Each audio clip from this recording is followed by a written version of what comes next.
How's that song go? Joy, pain, sunshine.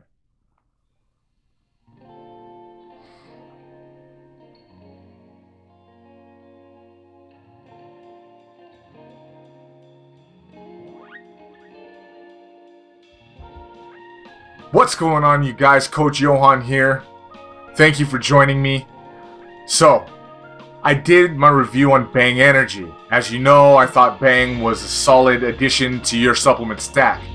But in my research, I noticed, hold up, there's another drink out there. I had to go pick it up and find out what it's about. Rain.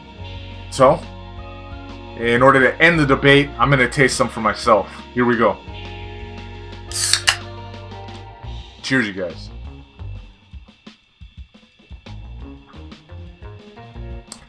And again, it's like eating a blow pop covered in pixie stick sugar. I have a sudden hankering for some Lucky Charms. If the Lucky Charms were baked inside of a funnel cake. This stuff it's got no sugar in it and is pleasant tasting. It tastes like friggin' candy, just like the other one.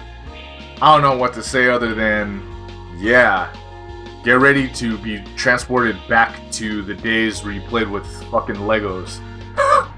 Not to say it doesn't taste good, it tastes pretty good. So, what the hell is the difference? Right off the top, it says electrolytes, it says BCAAs, aminos, and there's no creatine, not like in Bang. Bang had, I think more vitamins in it.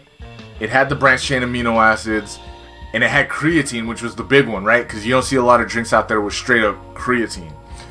This one already claims to be total body fuel. It has coenzyme 10. So, as a nutrition guy, I already know they're competing with proprietary blends that are just a shade off of each other, meaning Bang's going with the creatine side. They're like, what could we do? Let's get the CoQ10. Which one's better though? Like, do I want creatine or do I want CoQ10? Before we get into it, guys, they both have a metric ton of fucking caffeine. 300 milligrams, I believe, in one serving, maybe the whole can. That's a shit ton of caffeine. Like, just stick it into my veins, guys. Jeez. That's a hell of a lot of caffeine. But, let's get down to brass tacks. Yo, we got a lot of B vitamins here, 50% of your daily, no sugar, we got electrolytes, and we got this stuff called CoQ10. So, there's two things we need to talk about real quick to determine the answer. The first thing we got to talk about is this. CoQ10. Real quickly, when you're deep into a workout and working out really hard and you're just bursting at the seams to get more oxygen inside of your system, right? Your body sources that energy via something called the electron transport chain, right? Essentially, it's just cardio. It's aerobic metabolism, aerobic oxygen. In that transport chain, a lot of hydrogens are being used in your body. Fat and glucose is being used to drive the chain, and in order for that chain to be completed, you need a link. That link, one of them is CoQ10, and because ubiquinone, as it's known in science, is something that you could take with a good effect, you could probably put that in an energy drink and claim, hey, you're gonna get more energy. So it's a lot more subtle than something like creatine would be. Now the next thing we gotta talk about is the other energy source, which is Branch Chain Amino Acids, okay? So we be all, a lot of us are out here taking all kinds of branch chains. Oh, you need branch chains. So did you take your BCAAs? I gotta drink with the BCAAs, gotta pre-workout with the BCAAs. What the fuck is it? Well, let's break it down really quickly. BCAAs are broken up into really two types: ketogenic, glucogenic. They're going to produce ketones, which means that there's no carbohydrates, or they're going to produce glucose. for processing later. Basically, one of your 3 branch chain amino acids is glucogenic, the other one's ketogenic, and the other one is both. So, if your body is good with carbs, like you got a lot of carbs running through your system, you're covered. If it's absent in carbs, you're looking to create ketones from burning fat and produce proteins, you're covered. That is why branch chains are a pretty safe assessment, right?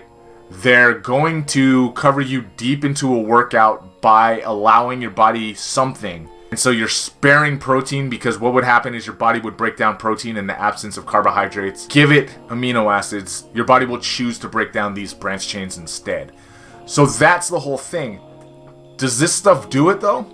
Like, is it better to get more CoQ10 instead of sugar? Is it better to get caffeine instead of not caffeine? Or maybe like stevia? Is it better to get creatine?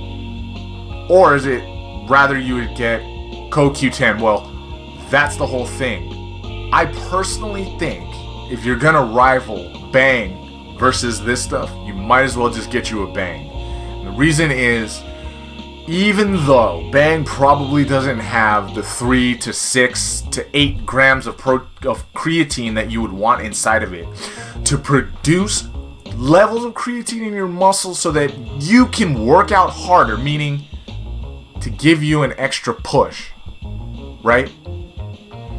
Having extra CoQ10, while healthy and viable over time in the long term, probably isn't going to fuel your workouts more than if you had creatine.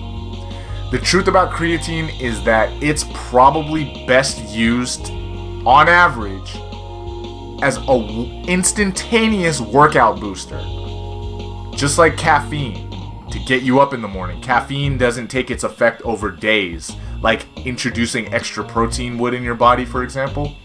It's probably best for just like a few hours.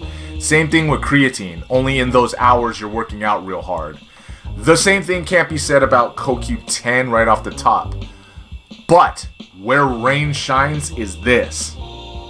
It says total body fuel, essentially by giving you electrolytes, some B vitamins, not enough it doesn't have thiamine or all the B vitamins, caffeine and CoQ10. That's pretty much running the gamut in your body with the exception of creatine. The one thing I will take away from Rain and Bang is, holy shit, you guys. Really though, do we need this much caffeine? Like, if I get any more caffeine, I'm gonna be able to get my heart rate up into the 300s. Yo, I'm gonna say you can stack this in the same way you could stack Bang. I would go with Bang over Rain because it's with the creatine, you're asking your body to use it more immediately than you would with CoQ10. In theory, if you had a hard lifting plyometric style workout, you might not even use all the CoQ10 that's accumulated in your body, and I don't think we really even know how much would be used. So stack if you ain't got nothing else, or you just want to support the company that makes Rain, but go with Bang over Rain. Case closed. Thanks for joining me, you guys. Take care. Guys, thanks for watching that last video. Take a minute to join the channel. That way you can ask me any nutrition question. I do enjoy answering them, so get at me. It's been your coach. Take care.